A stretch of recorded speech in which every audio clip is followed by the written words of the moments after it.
So, hello everyone, and I welcome you all to my channel Career Glow. And Career Glow is always happy to help you in your CTET paper 1. So, as you already know that कि हम लोगों ने ओमानास journey के बाद from the window and reaching grandmother's house कर लिया था और अब हम अपने 9th चैप्टर पे पहुंच चुके हैं जो कि है चेंजिंग फैमिलीज, यानी कि चेंजेस कैसे आते हैं फैमिली में बदलाव कैसे आते हैं. सो ये 9th चैप्टर है. So let's start this particular chapter. आगे चलते हैं और देखते हैं कि कौन कौन से टॉपिक्स जो हैं वो इसमें इंपॉर्टेंट है, कौन कौन सी चीज़ें हमें समझनी है. तो there can be many reasons for changes in family में बहुत तरह के बदलाव आते हैं. आप और हमारी फैमिली में भी बहुत तरह के बदलाव आए होंगे कभी. Can you think of some more reasons? क्या आप ऐसे कुछ रीज़न बता सकते हैं जिसकी वजह से हमारी फैमिली में कुछ बदलाव आते हैं? तो हाँ, हम बिल्कुल बता सकते हैं. जैसे कि changes happen in families because of several reason. बहुत सारे रीज़नों के कारण, बहुत सारे कारणों की वजह से हमारे फैमिली में चेंजेस आते हैं. Some of the reasons of changes are, जैसे जब किसी एक बच्चे का जन्म होता है तो birth of a new child, जब कभी भी एक नए बच्चे का जन्म होता है तो उसकी वजह से हमारी लाइफ में बहुत सारी चेंजेस आते हैं. उठने का, सोने का, या तो उठने का, सोने का, सबका पैटर्न जो है वो चेंज हो जाता है. सो ये है birth of a new child. उसके बाद आता है marriage of a family member. मान लो कि किसी फैमिली मेम्बर की मैरिज हो जाए, वो आपके घर से चले जाए, या फिर आपके घर में कोई नया इंसान आ जाए, मतलब जिसे हम ब्राइड कहते हैं. अगर ब्राइड आ जाए हमारे घर में तो भी हमारी लाइफ में, हमारी फैमिली में चेंजेस आते हैं. Transfer of a family member to other place because of work. क्या पता कि कोई फैमिली मेम्बर को जाना पड़े काम की तलाश में कहीं दूसरी जगह पर, या फिर उनको वहाँ पे कोई बहुत अच्छा अपॉर्चुनिटी मिला है, जॉब अपॉर्चुनिटी मिला है, तो आपकी फैमिली जो है वो ट्रांसफ़र हो जाए. इसके अलावा getting a job, family member कोई ट्रांसफ़र हो जाए, या हो सकता है कि कभी कभी पूरा फैमिली ही ट्रांसफ़र हो जाता है जब मम्मी की या फिर पापा की पोस्टिंग हो जाए किसी जगह पर, तो ऐसा हो सकता है. Getting a job, good job by a family member, या फिर किसी की जॉब लग जाए, getting admission in a good school या कॉलेज. तो ऐसे वैसे तो इतना इंपॉर्टेंट कुछ खास था नहीं, लेकिन फिर भी हमारी लाइफ में, हमारे फैमिली में कुछ चेंजेस आते हैं, तो वो ये कारण थे. नाउ फॉर द टीचर के लिए क्या नोट है यहाँ पे? Changes are a part of life. आपको ये बच्चे को समझाना चाहिए कि चेंजेस जो है वो हमारी लाइफ का एक हिस्सा होता है. However children can be deeply affected by changes.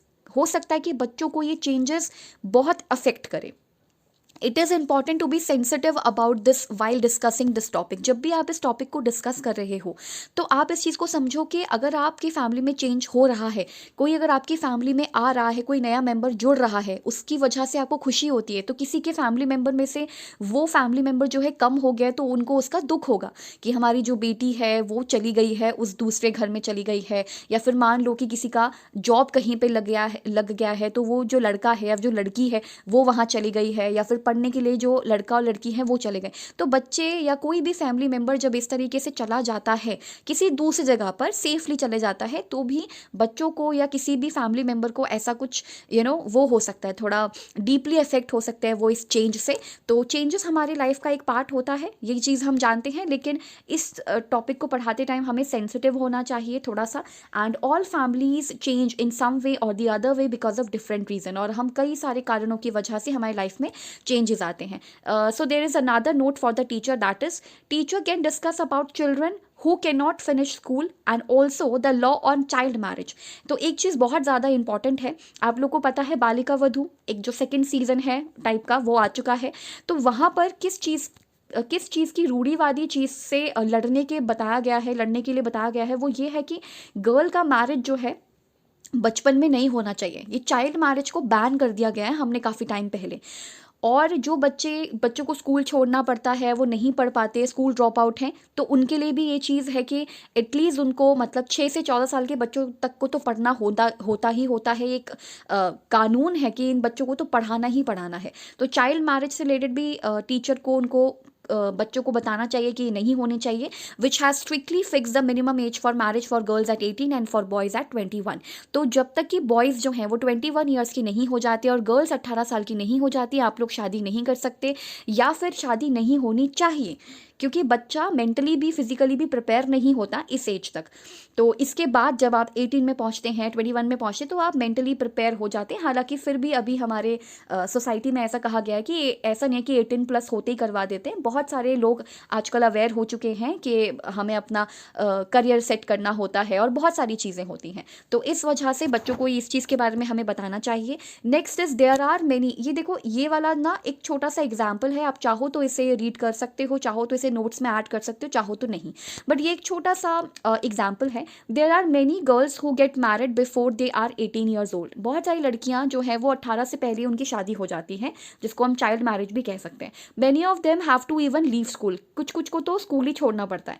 There are many true stories of girls like Sushila of Ranga Reddy district. तो रंगा रेड्डी डिस्ट्रिक्ट में एक सुशीला लड़की थी, उसकी भी सेम कहानी थी, जो फिर से स्कूल जा रही है, who are going back to school, लेकिन वो स्कूल जा रही है। तो ऐसे बहुत बच्चे थे जिन्हें स्कूल छोड़ना पड़ता था, तो उसमें से एक सुशीला भी थी, लेकिन वो फिर से स्कूल जा रही है। She also got the help of panchayat, उसे पंचायत की हेल्प मिल रही है। The panchayat said that young children should play, कि पंचायत ने क्या बोला कि यंग बच्चों को खेलना चाहिए, उनकी खेलने कूदने की उम्र होती है, एंड स्टडी करनी चाहिए, and not to be married off, कि उसको शादी नहीं करनी चाहिए उसकी। A group of people of Andhra Pradesh hold special camps to help married girls to go back to school। तो आंध्र प्रदेश के अंदर भी बहुत सारे ऐसे शिविर यानी कि कैंप चलाए जाते हैं, सो दैट हम मैरिड गर्ल्स को भी दोबारा से स्कूल भेज सकें। जन गामा एंड चिट्टी से we would like to study and stand on our own feet, हमें अपने खुद के पैरों पे खड़े होना चाहिए और हमें पढ़ना चाहिए, ये हमारे लिए ज़्यादा इंपॉर्टेंट है। Now joint and nuclear family में क्या डिफरेंस होता है? So basically there are two types of families, दो तरह की फैमिलीज होती हैं। एक होती है जॉइंट फैमिली, जिसके अंदर हम अपने ग्रैंडफादर, ग्रैंडमदर और इन सब के साथ रहते हैं, एंड न्यूक्लियर फैमिली जिसमें बस दो जनरेशन्स होती हैं, एक हमारे मॉम एंड डैड की जनरेशन और एक बच्चों की generation. So joint family is an extended family, एक बहुत एक्सटेंडेड फैमिली होती है जिसमें ग्रैंड पेरेंट्स होते हैं, पेरेंट्स होते हैं हमारे आंट अंकल, मतलब वही चाचा एंड ऑल, ये सब होते हैं, चाचा चाची, या फिर क्या बोलते हैं उनको, ताऊ जी एंड ऑल, ये सब होते हैं। सो कज़न है, सिबलिंग्स है, ये सब होते हैं। लेकिन जो आपका न्यूक्लियर फैमिली होता है उसमें बस पेरेंट्स और उनके बच्चे होते हैं। तो चैप्टर आपका खत्म हो चुका है, जो कि है चेंजिंग फैमिलीज़, और ये हमने पढ़ लिया है, वो भी बहुत ज़्यादा अच्छे से कि फैमिलीज़ में क्या क्या चेंजेस आते हैं। सो अगर यहाँ से कोई भी क्वेश्चन आएगा या आता है सी टाइप में, तो मैं आपको ज़रूर बताऊँगी। अभी तक मैंने कुछ ऐसा क्वेश्चन नहीं देखा है, बहुत ही ईजी सा चैप्टर था, बट हाँ आगे चल के जॉइंट फैमिलीज़ एंड जो एक्सटेंडेड फैमिली, जो जिन्हें हम जॉइंट फैमिली कहते हैं, या फिर जो न्यूक्लियर फैमिली है, उस पे बेस्ड कुछ क्वेश्चंस आ सकते हैं। तो आप सब्सक्राइब कर लीजिए मेरे चैनल को और इसको शेयर भी कीजिए, सो दैट आपको अच्छी वीडियोस मिलती रहें। So keep learning and keep discerning, और आप आगे सीटेट के लिए ज़रूर से अच्छे से मेहनत कीजिए, और नोट्स आपको साथ के साथ बनाने हैं, बिकॉज वो सबसे ज़्यादा इंपॉर्टेंट है। नोट्स बने रहेंगे तो आप बार बार रिवाइज़ कर पाएंगे। आपने एक बार हैंडी नोट्स बना लिए, बार बार आप उसको रिवाइज़ करो, और उसके बाद आपका सीटेट जल्दी से और अच्छे से निकल जाएगा, मतलब अब उसमें बहुत अच्छा परफॉर्म करोगे। So till then keep learning and keep discerning, and thank you so much for watching this lesson.